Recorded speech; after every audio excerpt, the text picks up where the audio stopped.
ឆ្មក់បង្ក្រាបទីតាំងភោជនីយដ្ឋានមួយកន្លែងនៅក្រុងភ្នំពេញខត់ខ្លួនមនុស្សប្រុសស្រីជាច្រើនអ្នក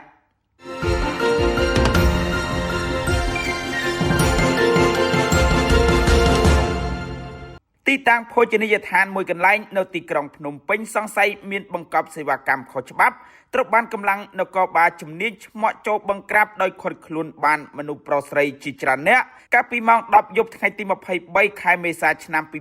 2026ភោជនីយដ្ឋានដែលកម្លាំងនគរបាលនៃនាយកដ្ឋានប្រឆាំងការជួញដូរមនុស្សនិងការពារអនិច្ចជនឆ្មក់ចូលបង្ក្រាបនោះមានឈ្មោះឫស្សីស្រស់ស្ថិតនៅតាមបណ្ដោយផ្លូវជាតិលេខ 1 ក្នុងសង្កាត់និរោធខណ្ឌច្បារអំពៅរាជធានីភ្នំពេញ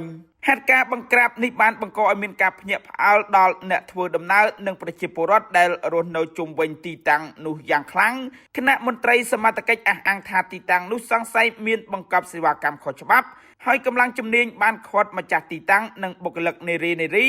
រួមទាំងអ្នកពាក់ព័ន្ធបម្រើការក្នុងហាងបូករួមទាំងសម្ភារៈមួយចំនួនធំ